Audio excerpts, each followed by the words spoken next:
Hey guys, welcome to the channel. Today, as I mentioned before, I would like to share with you a bit about the old school machines.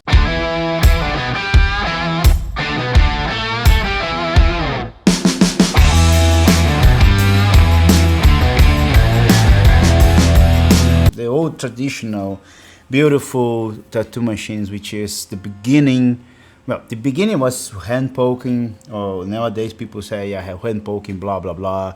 It's very nice artists, which I've had the pleasure to meet, some very cool guys who does a lot of hand poking, like just only hand poking. So no machine whatsoever, no technical, no electric stuff, just hand poking, which is very, very cool. Fair play, people who does their job.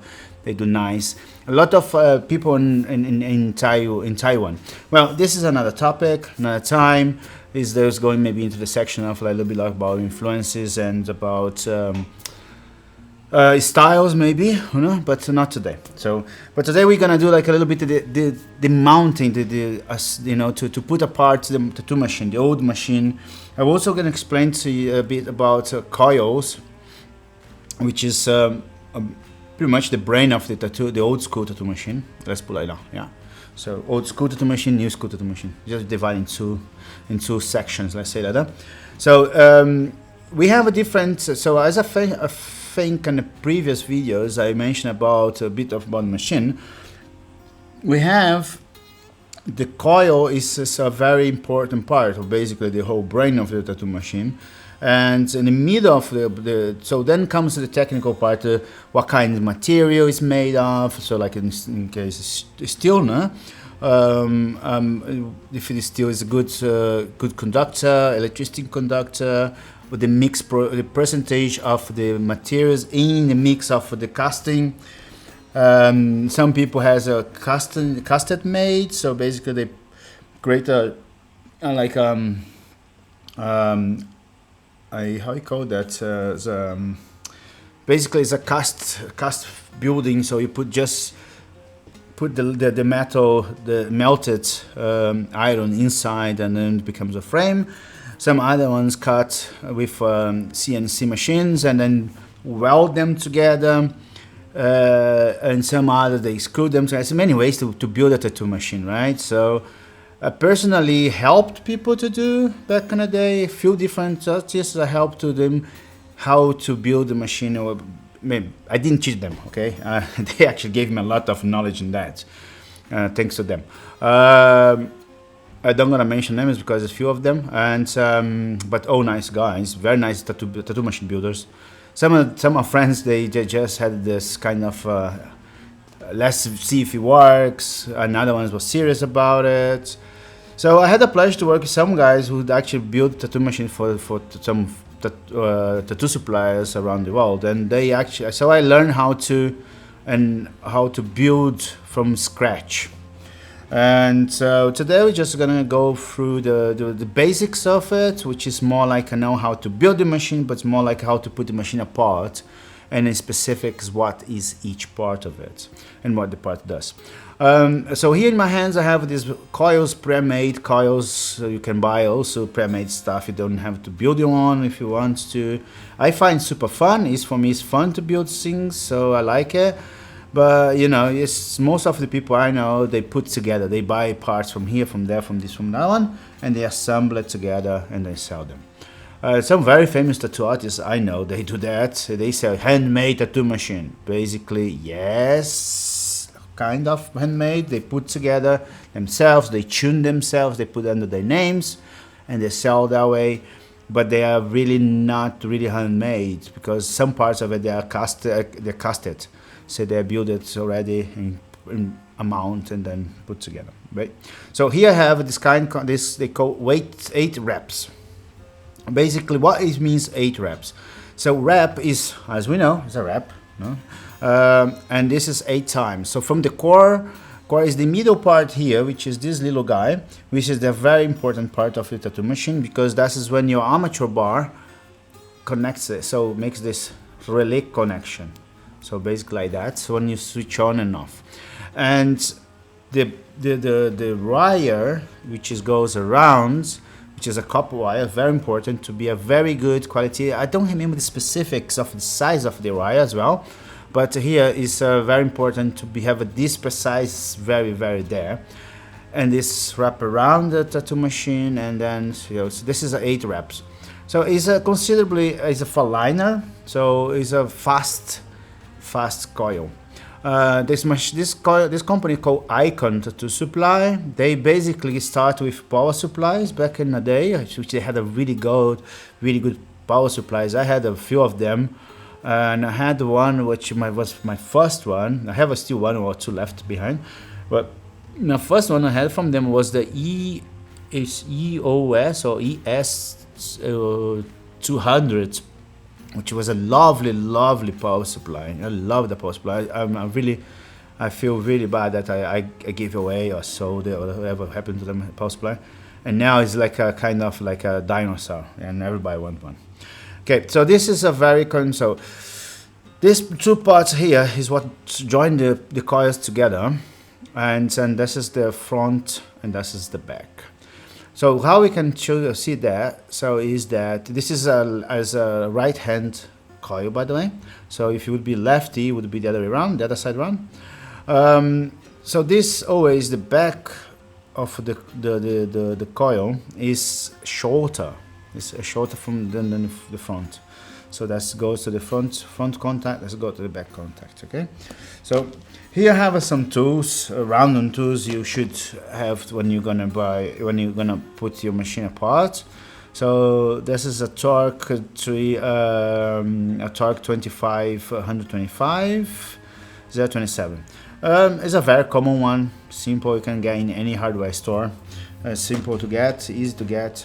This is a very important tool for who use tattoo machines, or so old school tattoo machine or basic coil machine. This is for actually lining the machine. So this guy has to be 100%. You see that? It's really there. Right? So then it's not like here, not there, like that. It's 100% precisely lined. So you put through your frame like this and tie that up, and then you have this access to tie the screws here. So this is very important, and we've got to get to that one to assemble the machine back. The next video I will put back together, and I will show you how to tie the screws, because many people, many tattooers have a big problem to break these parts. Reason why is because they tied way too much and the vibration just snapped off. Okay, let's go to the video. So the thing is, I'm gonna put a part together. This tattoo machine called from this guy from, I think, I don't wanna lie actually. He's from Russia, I think. Rusky. Very fair play, good tattoo machine. I bought it for a friend of mine. It's not very original anymore. It's been some alterations here. But it's a very nice frame, a very nice, clean, neat. For who likes tattoo machines, like as I do, it's a piece of collection, right? So for me, it's important to collect. So you will need also like a little alien key thingy, which is, I think this number is the USA. So it's from the US, because you have two different types ones. You have the UK, the Europe ones, and the American ones. So this is the American one, ET 9.67. This is the number of it. And yeah, that's exactly the same thing. So it's a very tight thing. But before, you should always start to lose the parts, which is the small parts, because okay, if you lose the coil first, you can break the wire. Very important. Okay, so let's start from the top here. So this is our Armature Bar. This Armature Bar is a very nice one. So I will explain. So it has a little concave like that. So they took a part of it out because that reduced the weight of the Armature Bar. So the armature is faster. Means it's for lining. Okay, so you always have to. Yeah, you see, it was not so tight because it should not be tight. It should be just enough to hold the part in place and not be tight to the death, to the throttle, because otherwise you're gonna break it. So put that part, so here, and I would recommend always to try to keep things in bags, right? So if you don't want to lose the way the things being the way it's being set up before. In my case, I don't have the problem, obviously, because I did a lot of times before. But if you don't have if it's your first trip on this boat, you should take a bit of a care how you're. It's like if you put an engine apart, try to put everything in order. So otherwise, when you're gonna put together again, you're not gonna have like a maybe 10 or 20 screws over. So it's like, oh, hold on a minute, I have some 10 screws here which are not in the engine, it stays in my hand. So what I do with them? Just throw them aside, engine's gonna run anyways. No, it's not gonna run. So then this guy here is a very important part as well. It goes springs. Okay, actually this is broken. Ooh, bad me. Maybe that's why I don't use the machine. It's broken spring here. So ooh, sounds good. This, if you notice, has a bend, right? So in the new tattoo machines and the machines which we have nowadays, the rotaries, pens, and so we have the same importance that these guys have, but without having this whole process here. So this is the old school part. So these springs are very important. So they give the pressure. They pressure up the armature bar against the contact here and the contact here, and then because the relay effect, so this contact pulls back, so makes this swing movement, yeah, and that gives the stroke and the power on the machine. So I will put this also apart. I even have a proper tool for this, but I don't know what it is right now. I have another box which has all the tools for pulling apart. Oh, I don't think so. I have this. Oh, no, I have it here. Oh, it's super tight. Oh yeah, no, but it's open. So be aware that you can lose this thing. So please be careful to not lose them. Please, always keep them. Put back and tip. Don't tie the screws without the parts together. Please don't just in here and leave them tight. Even here on the machine, please don't tie the chassis ever. Don't do that. You destroy the line of the chassis. Keep always loose. Leave the parts on movement. Okay. Obviously, when you have the machine assembled again, all together, all lined, all prepared to work, then you like a little pressure torque, but not too much, please, guys. Don't do that. Okay, and here, so put back into the part. So here is the thing I told you about, is this little shape. They very nice. They cut with CNC machines. So this is from Aaron Kane, I think, if I don't mistake, and I want to call names here without very sure, but I'm pretty sure it's Aaron Kane, Armature Bar. Aaron Kane is a very good tattoo machine builder. He makes really great machines. I have a few of them. I have a very old ones, which I really love it, and they go for a really good price nowadays. And also really great tattoo artists do by organic, if I don't mistake. So he does great work. It's really good. So is there out there some people who does machines, great machines? They don't tattoo at all. They don't good tattoos, but they do good. They have a good mind, engineering mind. And some other guys, they really are great artists plus great builders. Why? Because they have the knowledge of tattooing, the skin, blah blah blah, and they put together with the knowledge of engineering, techniquing, all the kind of thing. Yeah. So sorry about my English, technically, yeah, that's not going to work, but it's okay. So this is the one part, so you should keep it. And here's the weight loss. So they took this chunk of it to reduce the weight to increase the speed on the bar. So it's called speed bar. Right, so this guy here is another part which is very important. So this is the contact screw. So normally or generally they are made of special materials. Reason why you don't gonna put steel on steel, because it could become like this huge noise. Bah! It's like a train out control, right, on a track. So what did they do? So they're very clever. Some companies back in the day, I can name them, Spalding Rogers. So it's one of the oldest from the US. I remember back about, that's from my time when I started. National, which is really good. They have a great stuff. We'll talk one day about it. These guys, they used contact screws with a tip. The tip of it was silver.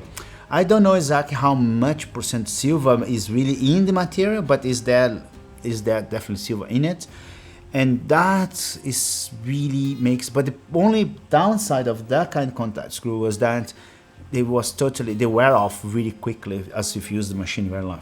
And now this, for example, is made of brass. Brass is a good material. It's a soft material, so reduce a lot of the extra noise, extra vibration of the machine, and it's an okay conductor of electricity. It works good. Yeah. So here I have a little piece of copper, that's really good for conduction, and brass. And here's the screw. So this, I think, yeah, we'll put this apart because we want to put apart the machine, so we'll do them.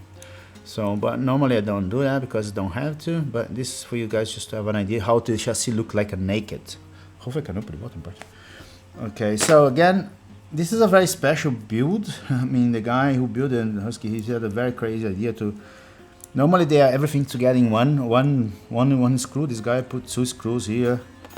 And I picked this machine because I like the machine, so I just decided to make a video on this machine. And here, so always try to keep things in a different, in a way that you could recognize to put back them together. Don't switch the cables around; you're gonna make a mess.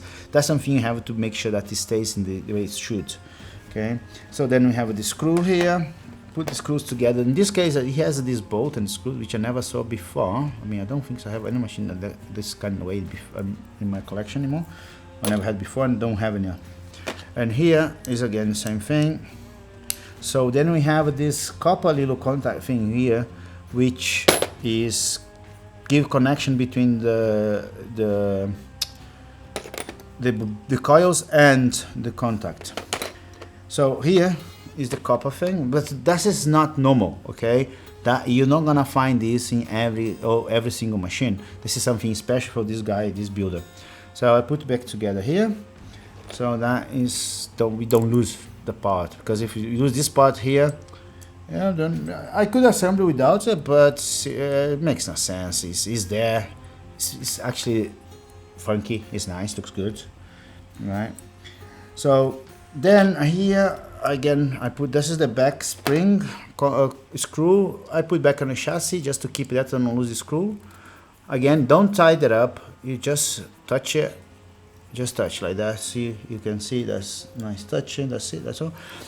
So here is a very important thing. I saw a lot of tattoo artists, even older guys who tattooing for a certain period of time, made this mistake, forgetting to put this on the chassis. Reason why. Metal, metal, metal, and metal. Right, positive, negative. What happens if they touch together?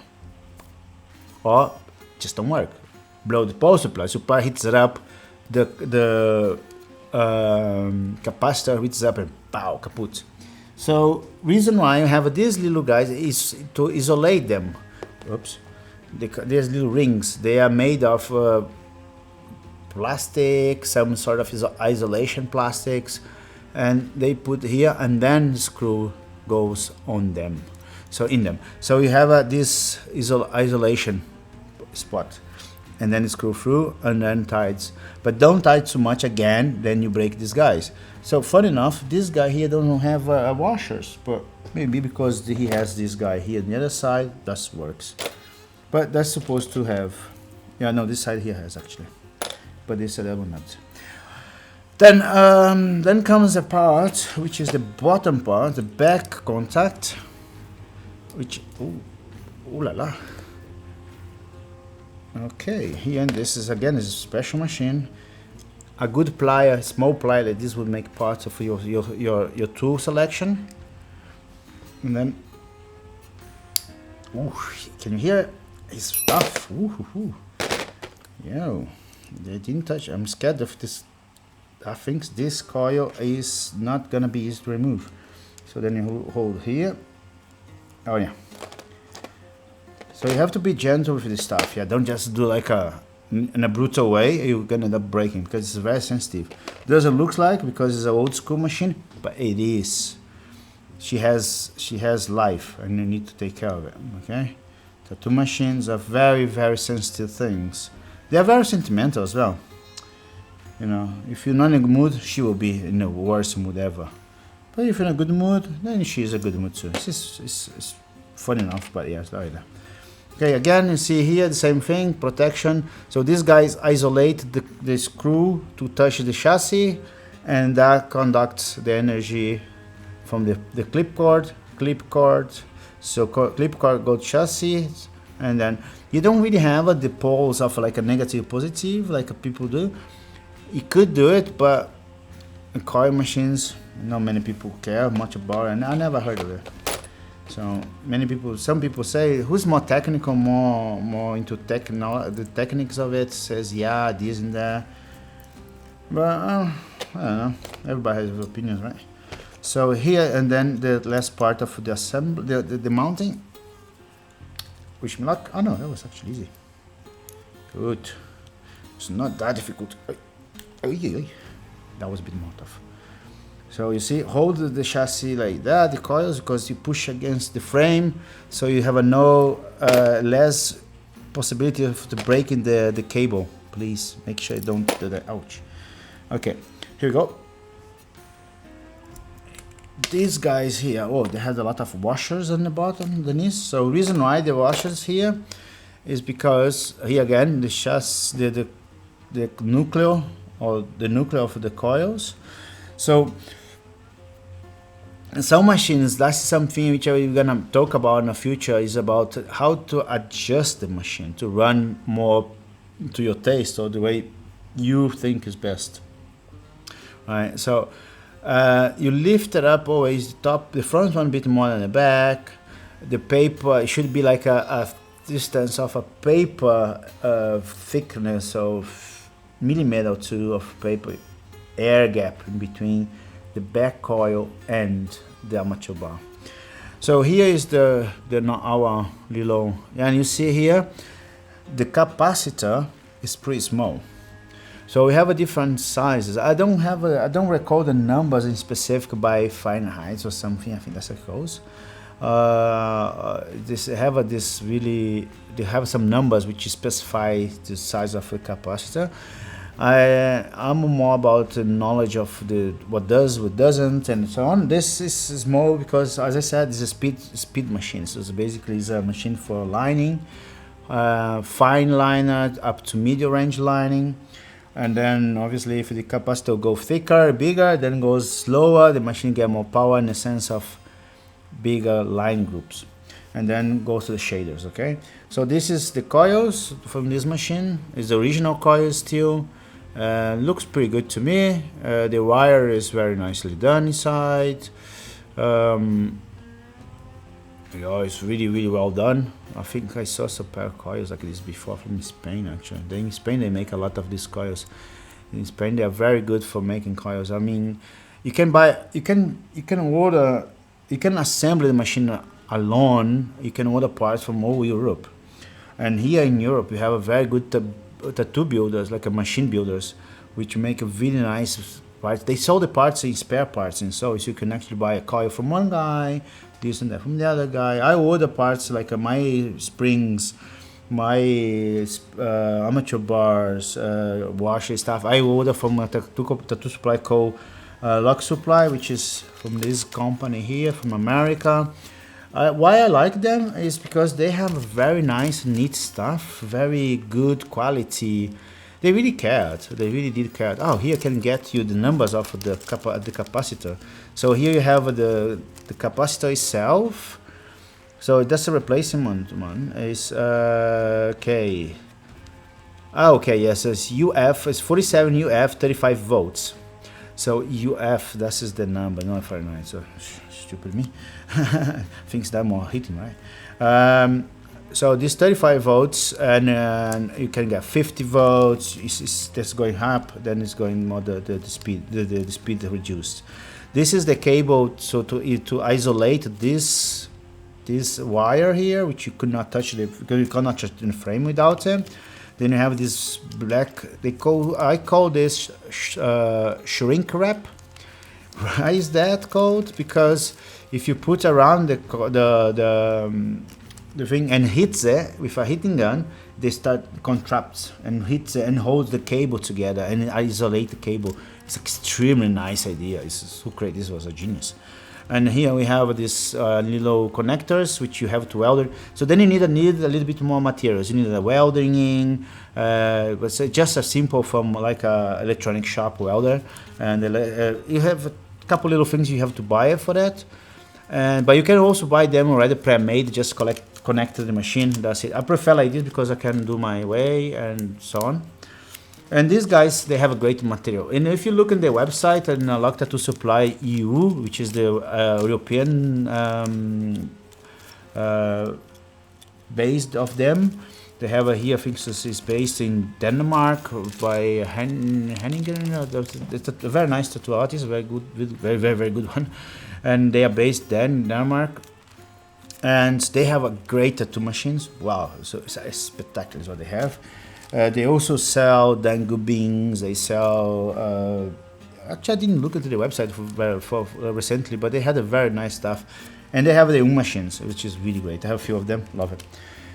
So today, guys, for today is it. A little bit of the how to put the part. Maybe be careful to not lose parts, and take care of your chassis. See if it's dirty with ink. Please just try to avoid cross-contamination.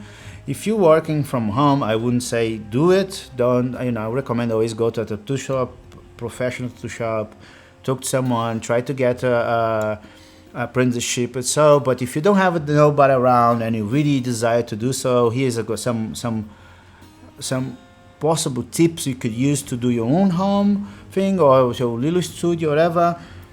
But try to do as best and as more professional, as more clean as possible. Okay, I will come across to make also a video only in what kinds disinfection products I use here, but that's what we can find in Germany, no? Where I'm based now.